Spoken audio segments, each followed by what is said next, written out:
Hello, hello, and welcome back to the Plant Powered People podcast with your hosts, Michelle Cehn and Toni Okamoto. When Michelle and I became plant-based, that was the first step we took into conscious living. And very soon after, we became hungry for more ways we can be impactful on our planet. If you walk around your house, you're probably going to notice that it is filled with plastic that you might not even have been so aware of before. And if, like us, you really want to make a change and make sure that your footprint on this planet is as small and minimal as possible and really do good by our planet and be a responsible consumer, we want to help you guys out with that along our own journeys too. That is why we are so excited to bring on someone that Michelle and I both admire so much. She has been so moving for us. She has helped us along our vegan journey and also with us being more conscious of the waste that we contribute to the planet.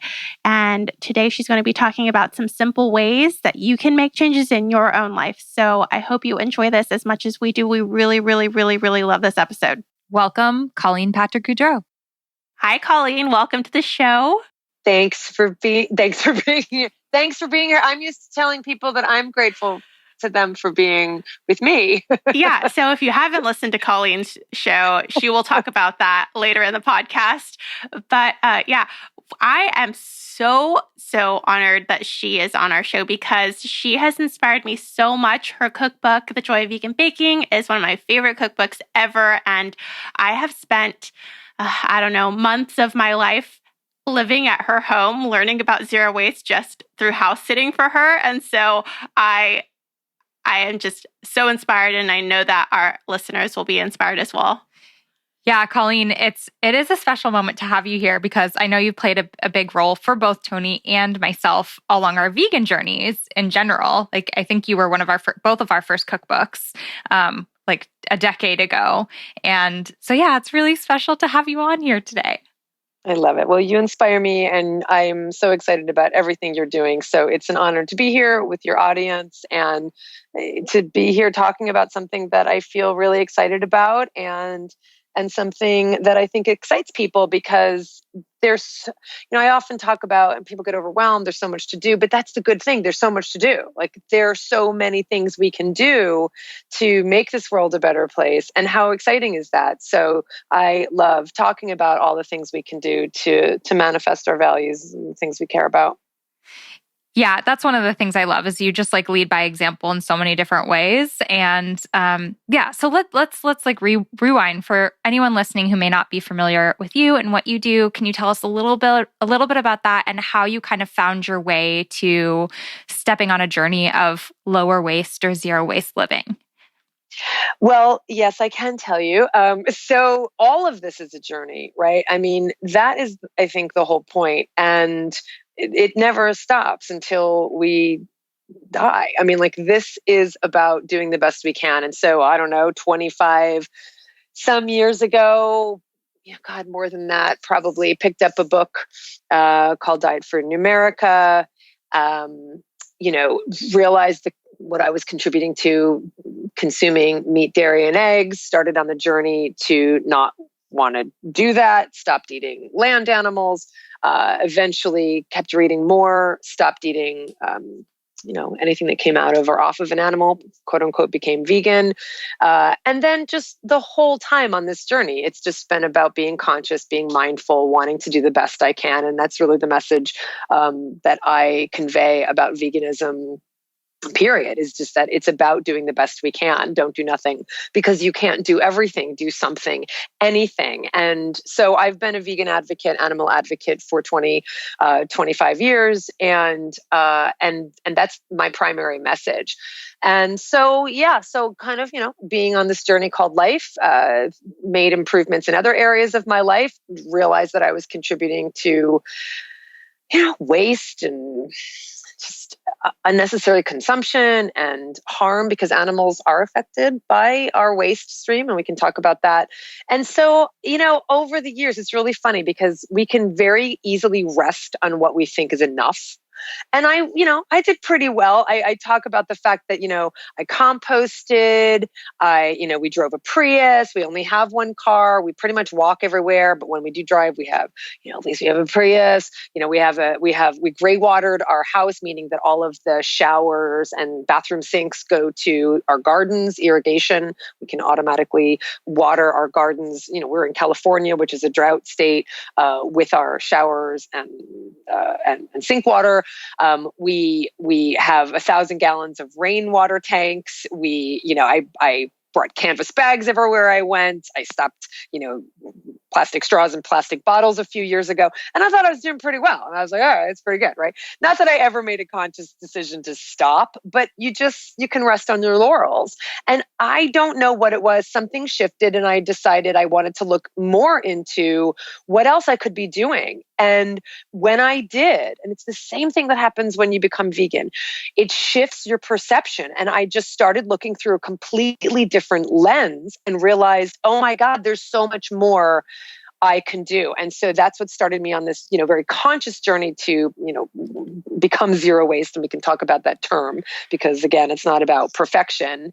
Hey, Colleen, before we jump into that part, would you mind explaining what your life was like before you became more conscious so that people have a little bit of context? Were you always so passionate? Was your family raising you with these types of values, or is this something that you found on your own? All these values? You mean just being conscious? But just a conscious, consumer? and being super compassionate toward animals and being conscious of your impact on the planet. No, no, I did not get this from my family. I'd love to say that I did, but I didn't. They were just kind of standard, typical, middle class people in New Jersey, and frankly, they had more things to worry about than thinking about, zero waste or animals and meat consumption, et cetera. Getting food on the table for us was their main priority, and they did it, and they did it very well. My parents were not animal. My father was kind of an animal person. He has a big heart, is very sensitive to any kind of animal suffering. So even though he cares very much, he doesn't look because it's too painful for him, like for so many people. And so he very much cares about animals, but doesn't look at their suffering. And so thus continues to, participate in the systems that cause them to suffer. But I was a typical kid who loved animals, and my parents supported it in the way that most adults do.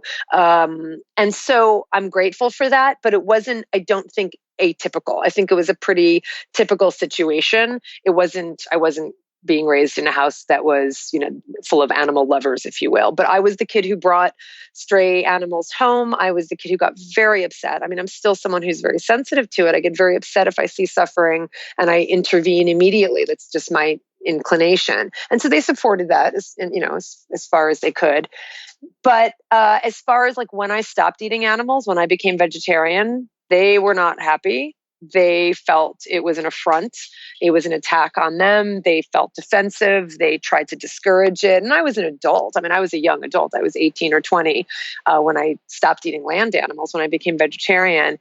And they had the typical reaction that I think most parents do, which is they feel that it's a comment on what they did or did not do as a parent. I know that now. I see that retrospectively, but when it was happening, it felt pretty bad. But then, over time, I mean, they kind of relax a little bit, I think, again, as parents often do. And eventually they were supportive. I don't think they were that keen on it because they made some changes themselves, but never really asked me a lot of questions. And plus, I eventually moved 3,000 miles away, so it made it it was a little different. But they were supportive enough, but and proud of the work that I did. But no, I wouldn't say that I grew up in a home that encouraged it. Yeah, that. I feel like a lot of us can relate to that feeling, like we're kind of alone in these mission driven, components of our lives. So okay, I understand. being compassionate to animals, and there's a pretty direct correlation. Like, obviously, if we're eating animals, that's causing them to die and be slaughtered and suffer. So I can understand that. But how did you get to the point where you became really aware of issues relating to low waste? Like, how did you get to understand, like, what issues exist that make it so important for us to cut down on our plastic use or to make these changes in our lives? Yeah, so, I've always been interested in environmental issues. I would say that if you were to ask me like where I could live the rest of my life, like would I want to be by the ocean? Would I want to be, in a forest? Would I want to be in the desert? I am such a forest creature. Like I just love being among trees, and so I've always had an inclination to, be someone who didn't litter. I a few years ago just recognized the ridiculousness of plastic bottles especially living in a society and a country where we do have access to clean water. We're very lucky. Yes, there are definitely communities where there are issues, and certainly there's other questions about the system itself. Fine, whatever. But for the most part, once you travel to countries that don't have access to clean water, and you realize you really have no choice but to drink bottled water, when you go back home, you go, I can just drink water from my tap. Like there's no reason to have plastic bottles, and you just see how quickly it piles up. So just kind of being mindful and realizing where I was contributing to unnecessary waste. Same thing with we composted because our city happens to have a very robust compost system, and we're very lucky and we're very happy for that. But we also have our own compost bins, and we can talk more about that. But I still did not understand the ramifications of food waste until I started doing more research. So I think with all of this, it's, I talk a lot about kind of the moment we all have an awakening, especially around animal issues, right? And there really is something that comes into your life. It's a person, or it's an animal, or it's a piece of information, or it's a video, or a book, or a podcast. Something triggers the desire to learn something more. Your eyes are open and you want to learn more. And so that's what it was for me in all of these ways. We live in a drought state. Okay, how can I reduce my consumption of water? Well, let me gray water my house.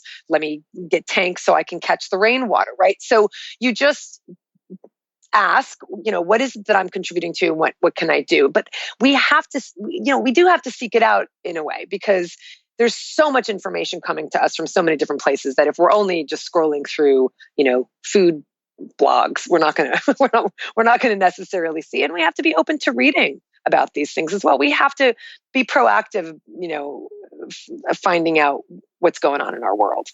Yeah, well, definitely. It's like a lot of the things that you mentioned before your sort of awakening that you were being active on in the environmental front, like driving a Prius.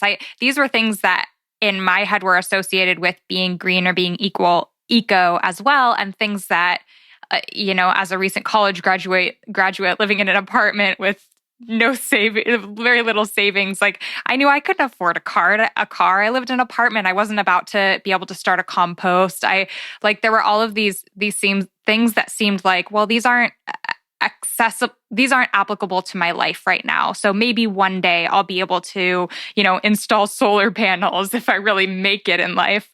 But it seems like recently with this whole kind of just splash of the idea of minimalism and plastic consumption and just all of these resources coming to our attention now, I started to look around my home and the things that I did have and did use, and realize that there's very easy ways that we can be reducing our impact and just being more conscious consumers. Like our toothbrush, a lot of people focus on straws, but that's such a tiny little thing compared to, the food that we're buying and the plastic wrap around that. And so can you talk a little bit about kind of really getting simple? Like, what are things in your everyday life that you were using, that most people are using in their everyday life, that you can tweak or change to really impact your footprint on the planet? Yeah. Now, I want to just back up though, because I think it's really important to frame this conversation in a definition of what it means to be, let's just say, zero waste, low waste, zero waste. But I want to impress upon everyone the concept of zero waste, that first of all, we live in, so the whole idea, well, actually, the whole idea goes back to the 1970s in Oakland, California, which is where I live, which is very Really? exciting. Yes, it's so cool. And I didn't know this until I was actually researching this. But basically, there was a chemist named Paul Palmer. And back in the 70s, he actually coined the phrase zero waste because he was noticing all of this waste from the electronics industry and wanted to do something with all of this. This was basically waste from the electronics industry. He was a chemist. So he figured out a way to use that waste, creating some other products, whatever he did. I mean, it was all kind of very technical. The point is, we live in a system that is very much linear and not circular when it comes to the designing of products for our world. So, for instance, a company who just designs things for discard, that's a linear system, right? But if you design something for reuse, like a glass bottle, then that's a circular system. So the point is, we don't live in a circular system. We live in a system where, unfortunately, things are designed for discard. So in many ways, we're on the other end of it where we go, well, I'm going to do the best I can, but I didn't make this choice. Like I can't find saline solution that's not in a plastic bottle. Well, that's not my fault. Like I can't, right? So a lot of it has to do with us pushing the governments and our policymakers and the manufacturers to implement policies and to make products that don't design for discard. So that has to be said, because that's why we can only do the best we can, right? But second of all, one of the things that really clicked for me, and it was kind of reading some of Paul Palmer's concepts about this, was that for me, and this is what I love about this, and for me, this is a definition that I can really wrap my brain around. When I made the commitment to be zero waste, it meant that I'm making the commitment to take full responsibility for whatever I take into my life. So whatever I buy, whatever I bring into my life, I'm going to take responsibility for that. So for instance, if you're eating a banana, and you have that banana peel, right? The banana peel protected the banana. Great. You're done with the banana. Now you have this banana peel. That banana peel is not waste until you throw it away and you make it someone else's responsibility. So that idea that I go, okay, I bought this banana. What am I going to do with this peel? And that to me is so empowering, because I can go, well, I'm going to go find a compost bin, or I'm going to compost myself, or I'm going to bury it, or, right? Or I'm going to help my city create a compost system. I mean, the point being that so it helps you not only make better decisions about what you do bring in your life, it makes you question what you need in your life in the first place. So this idea that we have to be mindful of being able to afford being minimalist. Do you understand? It's kind of the other way around. It's that we actually are empowered to make the choice whether to be a consumer or not. And that was another thing that really shifted my thinking, is that I stopped thinking of myself as a consumer and I started thinking of myself as an owner of goods, right? So if I'm an owner, I'm going to take responsibility for that thing. If I'm a consumer, I'm just going to take it, use it up until I can't use it anymore, and then I'm just going to discard it. Does that make sense? Yeah, definitely. I remember the first time you shared that, or maybe I heard it in one of your podcast episodes about living this way. And it very much resonated with me, because we have this tendency to just shut off our mind to the significance of the things that we buy. And just it's become such a routine habit over the decades to just take trash and throw it away. And if I'm hauling 2 bags of trash a week out to my bin, I don't even think about that. I don't think about the significance. I don't think about the responsibility that I'm putting onto our planet, onto just outside of myself, for all of these products that I purchased and I used and I didn't take responsibility for or really think of as having ownership of. So yeah, that definitely has resonated with me. Yeah. And so it's that concept you see a lot. You see kind of the language around there is no away, right? It's like saying that if I just get rid of this, someone else is going to take care of it. Well, there is no such thing. I'm just going to throw it away. There's no place called away. So, right. And even for recycling, right? Because I know a lot of people feel like, okay, I'm going to drink plastic bottles and then I'm recycling it and then it just gets used again. So it's like a no harm, no foul. But like if you really dig into recycling, you realize it doesn't work like that. Like plastic is not a forever reusable resource. Like every time you recycle it, if it's even able to be used, which a lot of times it's not, right? But if it's even able to, it becomes a lower and lower grade plastic and eventually has to end in the landfill. Yeah, can one of you exactly explain a little bit more about that? Because I, for a long time, thought exactly that, which was I can buy my water from from Costco and like 50 water bottles and drink it and then toss it into the recycling bin. And then the next time I get water from Costco, it'll probably be the same bottle because they just recycled it into another bottle. And so like it sounds naive, but that was just my thinking. And I had never heard otherwise. So can you tell us that the process of plastic, because most plastic can go in the recycling bin, but then what? Yeah, exactly. I mean, it's one of those ways that the recycling, the entire recycling industry, which is really the way to think of the recycling industry, is an arm of the garbage industry. It really is. It really is the same thing. Now, that doesn't mean that there aren't some things that are legitimately recycled, and we can talk about what those things are, and that there isn't a place for it. The problem is that we've become so complacent because of recycling that we think everything that we consume, or anything that says that has that little triangle on it, which is actually one of the brilliant schemes by the plastic industry. You just put that little triangle. That's enough for someone to look at and say, oh, that means it's going to be recycled, because we want to believe we're doing the right thing. Right. And the way people talk about, when you say you're vegan and people say, well, I don't eat a lot of meat, that's the first thing they say. It's the same thing when you say, well, I'm doing zero waste, whatever way you want to phrase that. And someone says, well, yeah, me too, I'm recycling. Can you explain a little bit more? Because I think maybe people think that right now. I know I did until very recently, that if the little 3 arrows are there, that means it's recyclable. But that's really just indicating, like, depending on the number, many of those numbers with that symbol mean not recyclable, right? That's exactly right. So forget the little triangle completely. I mean, the truth is 1 and 2 is really all you need to know. They can, as plastics, for plastic, and we're talking specifically about plastic. Right. So virtually most plastic is not recyclable.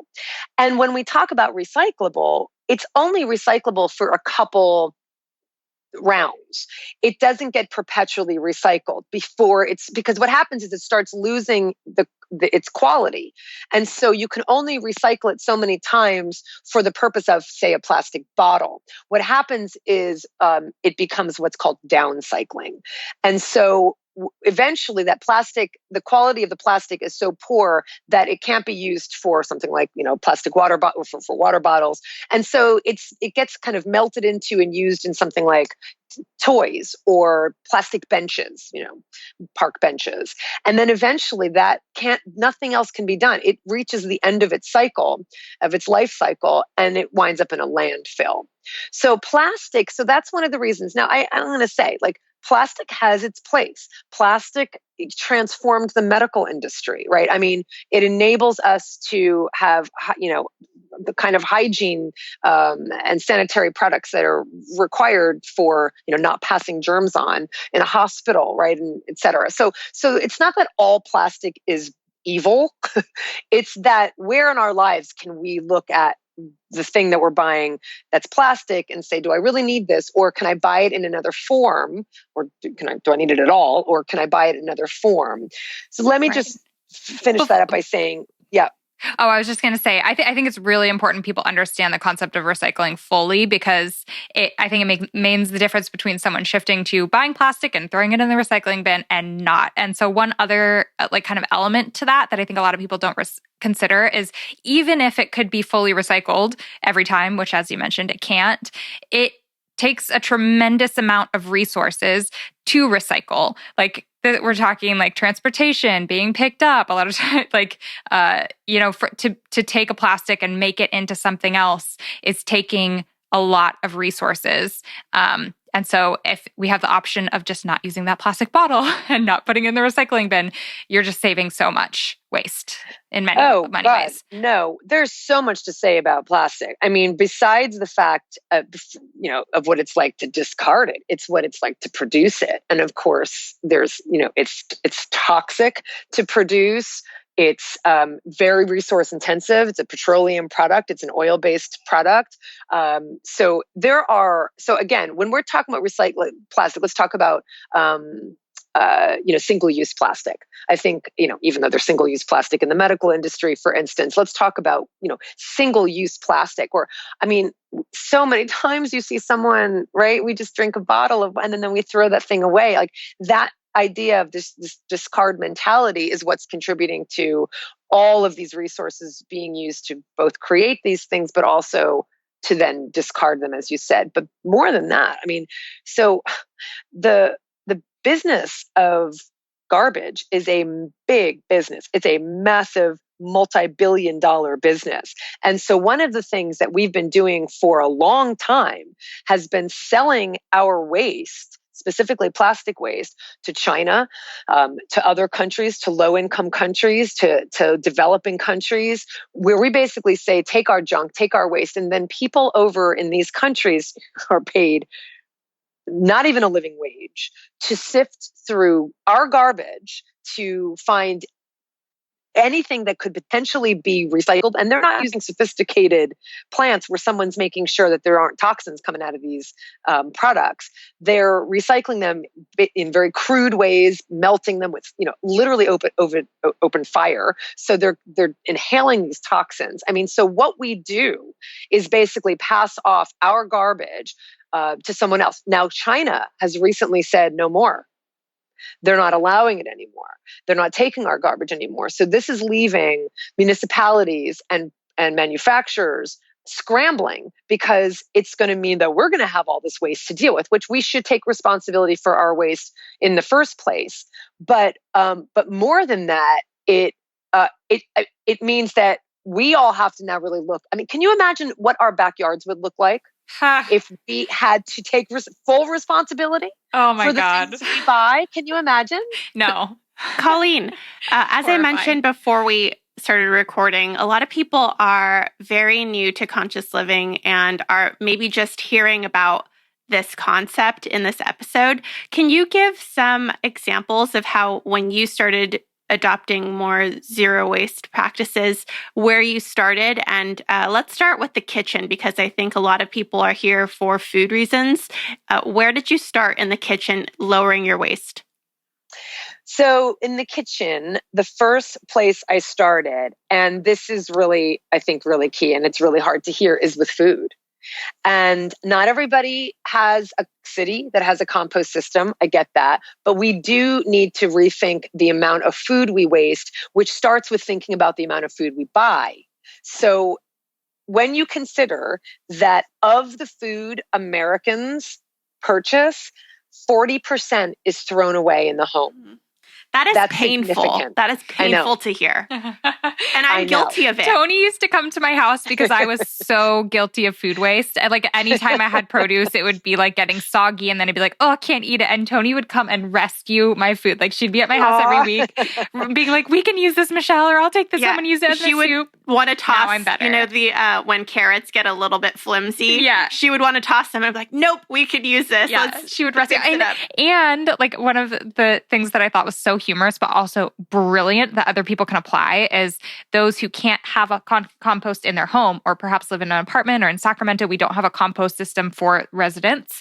And so what Toni and Paul do is they say, she's blushing, they save up their, okay, you could Well, I don't want to get Paul in trouble, because I don't know that we're allowed to do. Okay, well, what one could potentially do is save up for your compost, and then if you go grocery shopping at a natural food store or anywhere that has a compost bin, you bring that with you and you put it in their compost bin. I love it so much. Isn't that brilliant? It really is. It's totally brilliant. And it's actually being really resourceful. So that's one example of, if you don't have a city compost system, which I know you don't, if you don't have a compost system yourself, which there's lots people can do. People would be surprised at how much they can do in their own, even if it's a small apartment. Then you can absolutely reach out to, like you said, co-ops and natural food stores, farms. I mean, there are a lot of farms who would take it too. There's even services now where people come and pick up your compost. Right? Because it's so valuable. It's gold. Yeah, it's gold. Especially from a plant-based household where your compost is oftentimes like fresh organic produce remains. Totally. It's gold. Yeah, I remember when I first moved into my house and I was getting a lot of things delivered here, and I had all of these boxes coming to my doorstep, which in hindsight, like, shop in stores, because there's so much waste involved with that. But my neighbor across the street grows a lot of her own vegetables in her backyard, and she came over and was like, left us a note, hey, are you going to be throwing away those paper boxes, because I can use it for, I don't know, my compost or her garden or whatever. And so we'd save all our boxes that otherwise would have gone straight into the recycling and caused all sorts of more needed resources. And instead we're able to give it to her to be used. And I never would have thought about that before. Good on your neighbor for having the courage to go to the random new person in the neighborhood and ask for their boxes because she was observant. But same thing with composting. Like, I'm sure there's tons of people in the neighborhood somewhere, in your neighborhood, wherever you are, who are like, man, I wish I had some more fresh compost materials to add to my compost. If you live in Midtown Sacramento, you can have all of my compost. And if you have a listserv, if you are in a neighborhood that has a listserv, like some kind of next door, ask someone on there. Say, I have a lot of produce scraps, or people who have rabbits would take some of those scraps, like the tops of the carrots, or, the core of the lettuce, or whatever, the kale. So you're tapping into, this is the kind of stuff you start doing. You think creatively about how you can solve the problem and take responsibility. So, and I just want to say one more thing, is that, because I know there's lots to talk about in terms of what people can do in their lives, but in terms of food waste, those are the things you can do. But in terms of not waste, not for your food to not turn to waste in the first place, is I talk a lot about food prep. I talk a lot about making sure that your refrigerators don't turn into compost bins. I talk a lot about what to do with those things that seem like they're starting to get soft, or to prevent it from going bad in the first place. And I do have whole episodes at Food for Thought on all of this. Like, we'll link those, Colleen. Yeah, because it's so rich, like understanding what the sell-by dates mean on food. That doesn't mean because something is past the sell-by date that it's automatically bad. That has nothing to do with whether it's bad or not. It has everything to do with when the manufacturer of that product deems it to be the most fresh. It's just another way to get people to throw out food to buy more of that product. So it talks about sell dates. It talks about making sure your refrigerator is the right temperature so your vegetables don't go bad so quickly. So there's a lot to do to prevent food waste and to eat things, to make the vegetable stock with all of your food scraps before they become compost. Zesting your lemons so you have beautiful lemon zest that you can throw in the freezer, so that when you need lemon zest for a recipe, you have it. Lemon juice, same thing. If you're not going to use the lemons, squeeze them first and make lemon juice and then freeze that. So there's lots of creative ways to think about your food, so to prevent it in the first place. So that was one of the things. Yeah.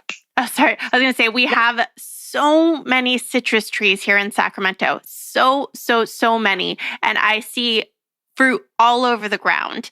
And I think, oh my gosh, that person, even if they're picking some, they can pick them all and freeze their lemon juice and their orange juice. Or leave them on their neighbor's doorstep. And there are also really great programs, like here in Sacramento, there's something called Harvest Sacramento, where the food bank will come harvest your fruit to give it away to people who don't have access to fresh food. So if you have trees that produce fruit, don't let them go to waste.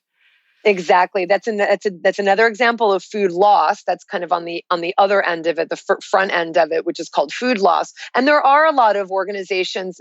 For instance, I think it's gone beyond the Bay Area. There's an organization called Imperfect Produce. So one of the things that happens on that front end in terms of food loss on farms is if they are selling to a store who doesn't want anything that's too large, too big, too funny looking, too off, whatever, the color's off, the size is off, the shape is off. That gets either left or just thrown into a landfill. And so there are companies and organizations who are going to these farms and saying, we'll take all of your imperfect produce, and then they sell it to consumers or as part of a community supported agriculture program. So there are a lot of solutions that are happening you can get involved with, and you can also do that in your own home. But exactly, whenever I see lemons and oranges, I actually have been making a note to myself of some trees on our street that I need to knock on their door, because it's the same kind of thing, like you said, Michelle. It does take courage to knock on your door and say, "Hey, I noticed you got some lemons falling. Can I take some of those?" I can just imagine you like with a ladder on top of your car and like a fruit picker. Yeah. Oh, yeah. But on that note, like in grocery stores, first of all, Imperfect Produce just came to Sacramento. I'm so excited. Yay. So they are growing and expanding quickly. But something I learned recently that I did not know about before is bananas in grocery stores. So they're usually in grocery stores like in a set of like 6 attached together by the stem.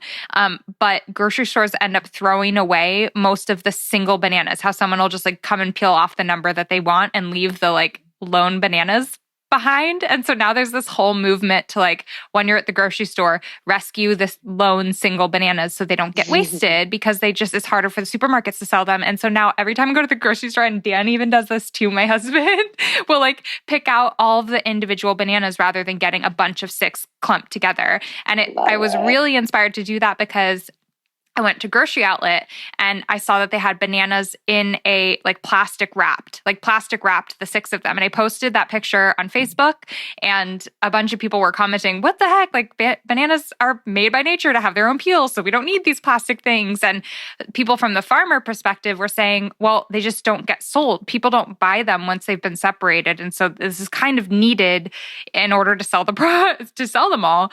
And so I was just thinking like, man, yeah, there just needs to be more awareness about we don't always have to have the most perfect looking thing from the supermarket. And we're helping prevent food waste by, if we know it's not going to be used for like a food photo shoot for the perfect apple, like get the wonky looking things. It's okay. But back to, I love it. Back to what people can do in their own kitchens.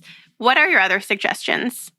Okay, I want to say one more thing about the bananas because it's brilliant. And I buy a ton of bananas and then I freeze them so that I can use them for smoothies later. So you can buy excess things and really use them. They're not going to go to waste. So yeah, we could talk the whole time just about food waste, but I will move on.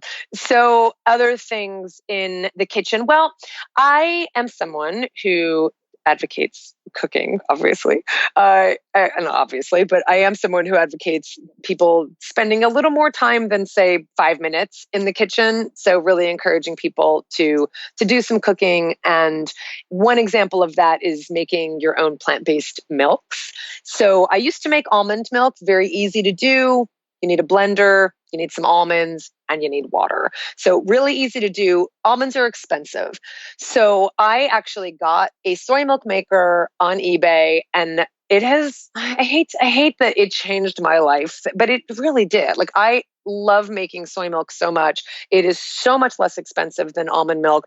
I love that I don't have any packaging. Most of the aseptic boxes, those are the ones that are in the packaging where you can keep them on the shelf before you put them in the refrigerator, the vacuum sealed kinds of boxes. None of those are recyclable. And frankly, most of the regular plant-based milk cartons. And I love all these companies. I do. And I love that I'm not contributing to any of that waste. So making your own milks, making your own nut butters, like what you're willing to do to make from scratch. Ask yourself, what are you willing to do? I think the stock is a great example because everybody has onions and garlic and carrot scraps, and those kinds of things can just be boiled on the stove, boiled all the way down, or, not boiled all the way down because you wouldn't have any left then, but, boiled to make your own stock. So asking what you can do to make things from scratch yourself. And another thing that you post on Instagram, and something that I love is cooking in my pressure cooker. It really has changed the way I eat because I can have quinoa in 5 minutes, and I go to the store in my reusable produce bag, fill it up with quinoa, and then come home and cook it very quickly in my pressure cooker. And same with your stock, you can do that very quickly. And so if you're time poor, then like I am, I feel like I'm constantly looking for ways to save time. That having a pressure cooker makes my impact on the environment much less. Totally. And that is something that did change my life. It sounds dramatic, but it really did, because for the same reasons. And, and the bottom line is, even if you have a pressure cooker, or even if you don't, the bottom line is what you're talking about, Toni, is just thinking about what you want to have in advance. So even having a pressure cooker requires you to say, well, I want beans tonight. I don't know, let's say in 5 minutes, but a half hour tonight for dinner. It's all just a matter of kind of changing your mind, saying, okay, what do I want to have for dinner tonight? What can I do to prepare for that now? And the pressure cooker just makes it so much easier and so much faster. I still do advocate planning in advance. And again, you're demonstrating it just by saying, if I get something at the farmer's market, I'm planning on making it. So what do I need to do to prepare that easily? But the pressure cooker makes it so much easier. So doing things that'll make your life easier, and the stock can be made so quickly. That was actually the beginning for me. The pressure cooker went kind of hand in hand with starting to reduce more waste, because actually, Michelle just said it. It was when I got the pressure cooker. It was when I decided to no longer buy canned beans that I started using the pressure cooker, because I just said, I just don't want to keep getting all these cans, again, expensive and waste, even though, let me just say this very quickly, glass and aluminum are 100% recyclable. Aluminum is recyclable and for eternity. Like, it just keeps its value. It doesn't lose its quality as it's recycled again and again. So in terms of kind of making a choice between something that's in, plastic, glass, or aluminum is, a good bet. Glass is a good bet. And so even though the cans and, from beans are recyclable, still, you can't guarantee that everything that goes into the recycling center is not going to wind up in a landfill. If you have something in your recycling bin that is considered landfill, it's considered, what's the word? It's basically soiling that recycled batch, and it goes into the landfill. So whatever I can do to reduce the chances that even something I buy, that is recyclable is going to go into a landfill, I didn't want to buy any more aluminum cans. So that wait, can you talk about that for a minute? Because I think that is a huge point for people that like, I know a lot of people who recycle everything. They feel comfortable because they're recycling everything, but they can't be bothered to really, and I think I'll say they, but many of us, we all have been here, I'm sure, at some point where we don't know all of the rules and regulations with recycling. Maybe we don't wash out our recycled goods very well, or like talk about that a little more, how your entire batch of recycling no longer is valid when you put something in there that's not recyclable. Well, yeah, you said it. I mean, that's pretty much it. And so a lot of it has to do with, you should really know, I know it sounds really dorky, but call your local waste management. Like, I really kind of loved finding out what my city allows and what it doesn't allow. And so every municipality is different. But if you are putting things in that are not recyclable, things that aren't cleaned out, things that have oil on them, like a cardboard box that pizza would come in, is technically compostable. And frankly, the whole thing can just go in the compost, in a city's compost bin. But if you have oil on that cardboard, it's no longer recyclable, and most people will put it in the recycling bin. And so what happens at the plant, they don't have time. Some places sort and some places don't. They just look at that whole thing and they just say it's all completely going right to the landfill. So even if you think you're doing something on your end, it's not necessarily happening. Yeah. I was going to say, it reminds me of the saying, when in doubt, throw it out. If you think, oh, this has oil on it, I don't know, it's probably better to toss it than it is to throw it in there and risk other stuff being contaminated. I haven't heard that. That's actually kind of true. That so is true. Counterintuitive, but I know. Well, that's why it makes you go, can I take responsibility for this thing? Am I willing to throw this to a landfill or not? And if I'm not, then maybe I don't need to buy it. So beans were actually my inspiration for the pressure cooker. And it's not a contest, but I haven't bought a can of beans in years. And more than that, So I said they were less expensive, and that's true.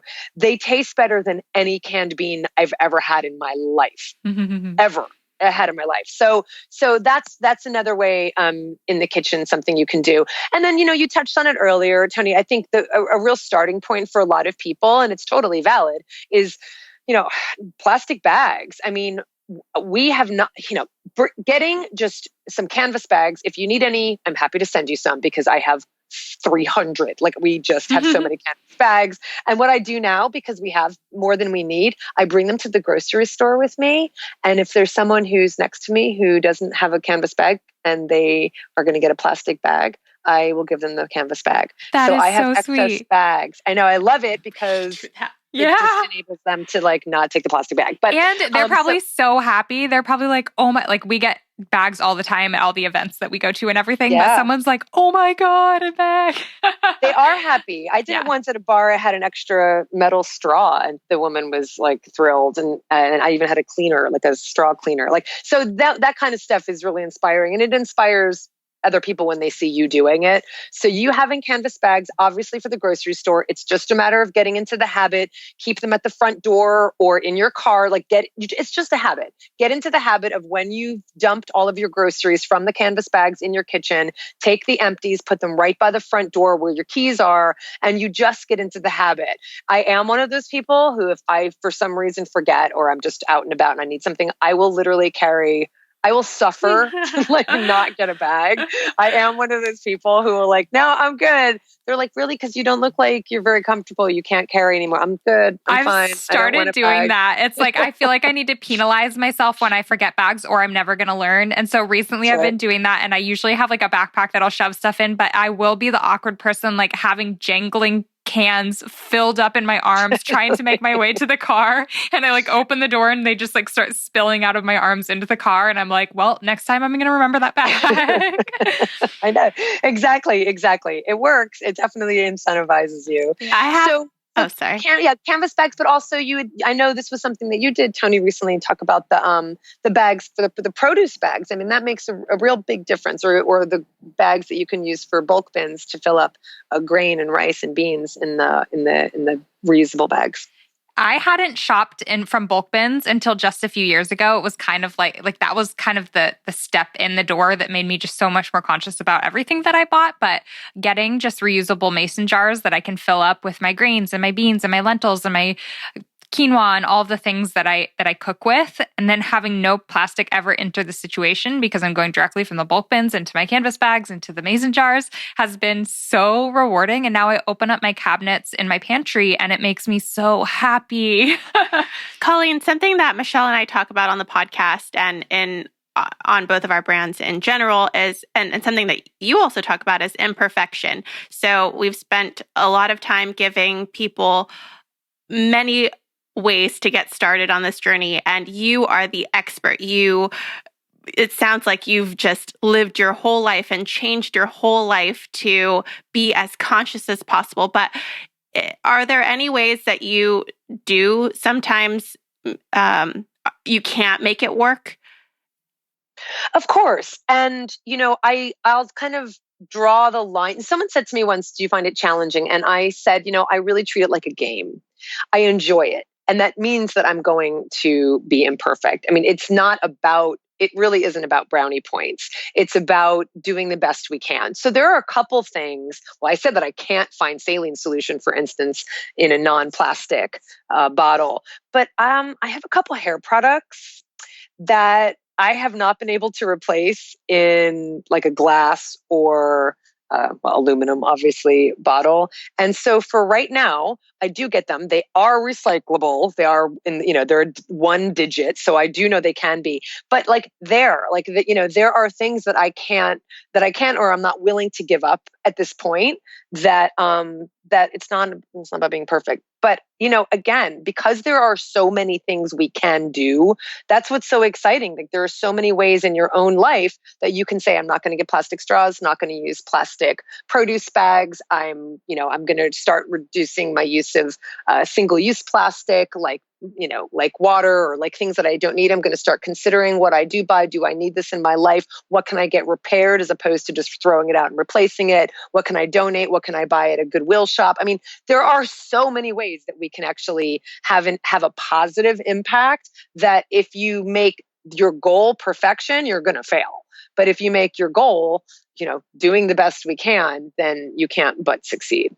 Yeah. And the other thing that I think is interesting is like with being vegan, or stepping in, trying to eat more consciously, it's easy to do a lot to make a huge difference. And then it gets hard to do like the last like 2% or 5% or 10%. And most of us are doing almost nothing. And so I'll see like stories of people who have, who strive to live zero waste and went like 1 year and fit all of the trash that they consume for the whole year into a single mason jar. And I'll be like, oh my gosh, that sounds nearly impossible. But I look at that and thought how much effort must have gone into that. And I could probably reduce my waste in the easy ways for like 1 week and have made an impact like 10 times as much as like all the effort went in that they put in for like those last 2%. So if we all just be more conscious about like the big ways that we're contributing, like if we do, I think they call it a trash audit. Like you look at your trash, like look at the things that you're throwing away every day, every week, and see where you could easily just make swaps in your life or scale back on what you're buying.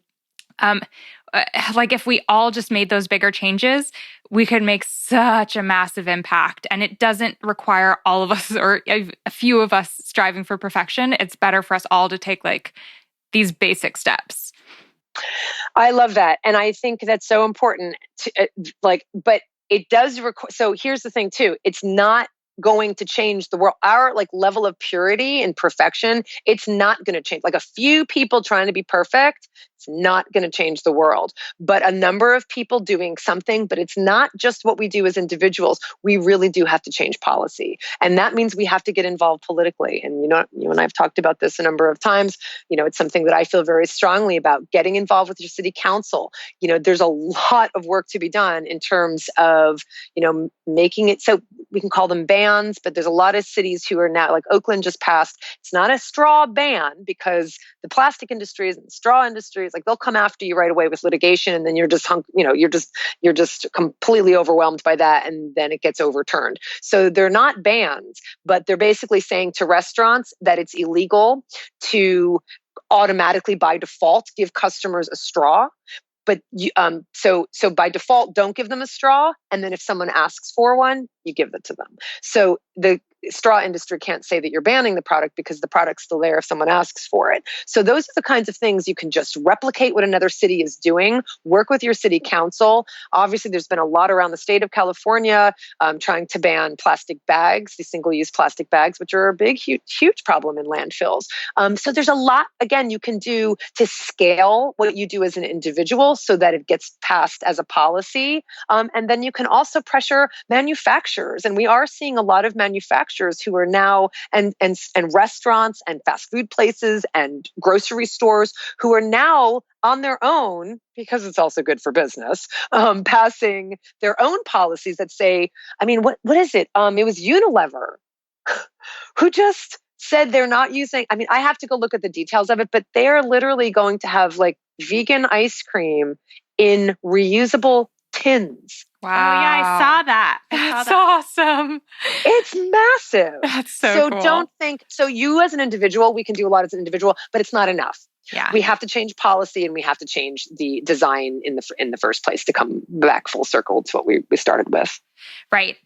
Cool. So we're going to start wrapping things up, but one thing that I would love to just kind of end on so that people can have just quick little things that they can take away is sort of like a rapid fire. Can you take us through just kind of mentally walk through your home and just rapid fire, what are things that you swapped in your home to be closer to zero waste?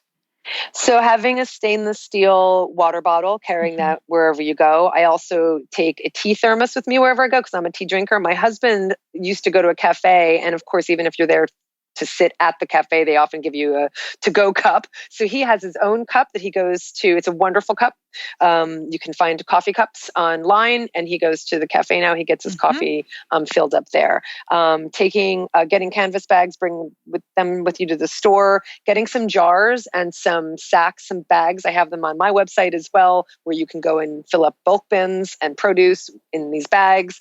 In the kitchen also, trying to reduce your food waste as much as possible. In the bathroom, I am now using a toothpaste that comes in a glass jar that's not available everywhere, but I am giving this one a try.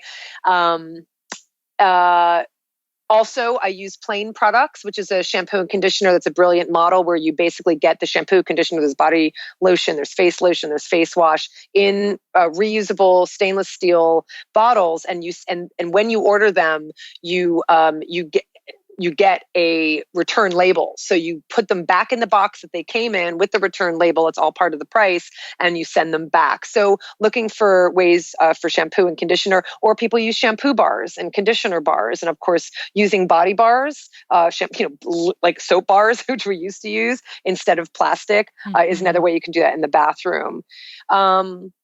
The kitchen and the bathroom, I think, are the two biggest, but cleaning products also, cleaning your home. So we have really, it's really like soap, vinegar, oil. We use oil for stainless steel in our kitchen. So just rubbing a little bit of canola oil or whatever kind of oil you have on the stainless steel, and then wiping it down with a soft towel, a soft rag, totally shines up the stainless steel. So you don't need any special products for that. So there are a gazillion resources online for swaps for all of these things, and treat it like a fun game. Treat it like, do it for 30 days. I love your idea of doing the audit and seeing where you're willing to. And then, when I think about the amount of coffee cups that David has saved, and he's not a huge coffee drinker, he's really not. That's really exciting when you can quantify the difference. If you had piled up all of the coffee cups you would have bought in a year with the same reusable cup that you can use for a year and more, that's kind of exciting to be able to picture that. Yeah, that is awesome. I kind of want to do like a 1 month challenge and maybe invite people to do it. If we get that together before this episode goes live, we'll include that information in the show notes. But this has been so awesome. I feel even more inspired to step up my game further. There's definitely a long way for me to go. But thank you for setting such a beautiful example and providing so many resources for us all to turn to, Colleen. Yeah, and as we mentioned, we've both been so inspired by you. We will link all of the places to find your wonderful work. You have a website, a podcast, social media. So there's lots of places to find Colleen's work, which we'll all link.